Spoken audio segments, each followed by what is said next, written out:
Atlantic பெருங்கடலுக்கு உள்ளே சென்று பிரத்யேக நீர்மூழ்கி கலனில் 93 நாட்கள் வசித்த அமெரிக்க முன்னாள் கடற்படை அதிகாரி ஒருவர் 10 ஆண்டுகள் இளமையாக திரும்பியிருப்பதாக அறிவித்திருப்பது ஆச்சரியத்தை ஏற்படுத்தியுள்ளது. இதுகுறித்து மருத்துவ நிபுணருடன் நான் நடத்திய கலந்துரையாடலின் விவரங்கள் இவை.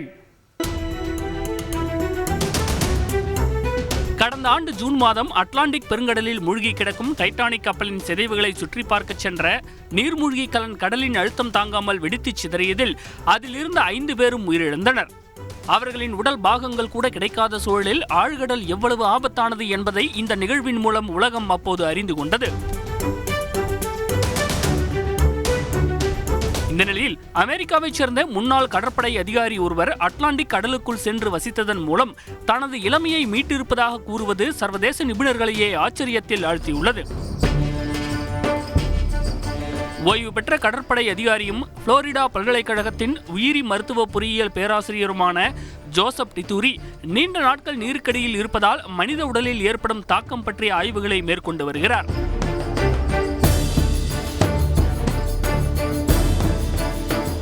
இதற்காக புளோரிடாவின் கீ லார்கோவில் உள்ள அட்லாண்டிக் கடற்பகுதியில் சுமார் 30 அடி ஆழத்தில் 100 சதுர அடி அளவிலான பங்கர் போன்ற கேப்சூலுக்குள் 93 நாட்கள் தங்கியிருந்தார். இதன் மூலம் அதிக நாட்கள் நீருக்கடியில் வாழ்ந்தவர் என்ற சாதனையை படைத்த ஜோசப் டித்தூரி மருத்துவ பரிசோதனைக்கு உட்படுத்தப்பட்டார். நீருக்கடியில் 93 நாட்கள் வாழ்ந்ததால் அவரது குரோமோசோமில் உள்ள டெலோமியரின் நீளம் 20% வரை அதிகரித்திருப்பதை மருத்துவர்கள் கண்டறிந்துள்ளனர்.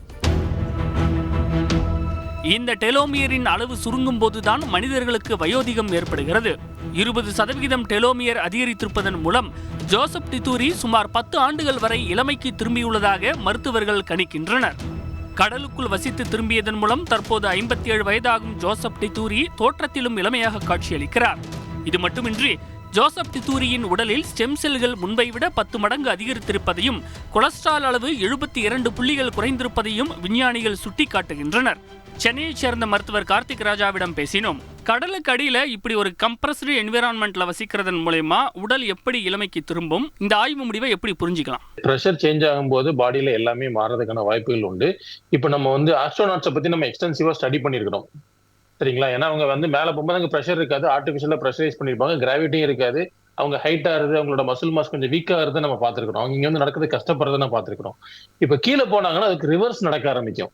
ப்ரெஷர் அதிகமாகும் போது பாடியோட ஆக்டிவிட்டி லெவல் கொஞ்சம் அதிகமாகும். ஸோ கிட்டத்தட்ட பேசிக்கலி ஒரு எக்ஸசைஸ் பண்றதோட ஸ்ட்ரெனுவஸ் ஆக்டிவிட்டி கண்டினியூஸா பாடி பண்ற மாதிரி காட்டும்.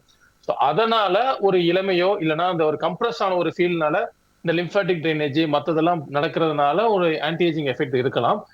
அது இன்னும் நிறைய ஸ்டடி பண்ணாதான் சார் அதோட தெரியும். நீருக்கடியில் இருக்கிற இந்த அழுத்தத்தை போல செயற்கையாக உருவாக்கி வசித்தாலும் இது பலன் தருமா? கண்டிப்பா நமக்கு நீருக்கு அடியில ஒரு பலன் கிடைக்குதுன்னு கன்ஃபார்ம் ஆச்சுன்னா அதே பலன் கண்டிப்பா நம்ம இங்க பண்ணாலும் கிடைக்கும். அது அந்த பிரஷர் கூடுறதா சார். நம்ம நீருக்கு அடியில வாழ்றோன்றது வேற ஒன்றும் பெரிய டிஃபரன்ஸே கிடையாது. சர்ஃபேஸ் லெவல்ல இருக்கிறது 1 அட்மாஸ்பியரிக் பிரஷர். நம்ம கீழே போக போக பிரஷர் கூடிட்டே போகும். அதாவது நம்ம என்விரான்மெண்ட் நம்ம மேல கொடுக்குற அழுத்தம், வெளியில இருந்து கிடைக்கிற ஒரு அழுத்தம். ஸோ அழுத்தம் நம்ம இப்ப ஜிம்ல போய் என்ன பண்றோம், வெயிட் ட்ரைனிங் பண்றோம்னா, வெயிட்டை தூக்குறோம்னா ஒரு எக்ஸ்ட்ரா லோடு கொடுக்குறோம், அந்த லோடுக்கு பாடி ரியாக்ட் பண்ணுது. அதே மாதிரி இந்த அழுத்தத்துக்கு பாடியோட ரியாக்ஷன், அது பாடி ரிவர்சிபிள் லெவல்ல இருந்ததுன்னா கண்டிப்பா அதோட ஆன்டி ஏஜிங் எஃபெக்ட் அது எல்லாமே நல்லா எக்ஸஸா தான் இருக்கும். ரொம்ப பிரஷர் போட்டோம் அப்படின்னா அது ரிவர்ஸ் ஆகவும் வாய்ப்பு இருக்குது. இது போன்ற சூழலை வசிக்கிறதன் மூலமா எதிர்மறை விளைவுகள் ஏதேனும் ஏற்படுமா சார்? நெகட்டிவ் இம்பாக்ட்ன்றது இப்போ நமக்கு தெரிஞ்ச வரைக்கும் பெருசா கிடையாது. சப்மரீன்ல நிறைய நாட்கள் வாழ்ந்துருக்காங்க நம்ம மக்கள். சப்மரீனுமே தண்ணிக்கடியில போறது தானே.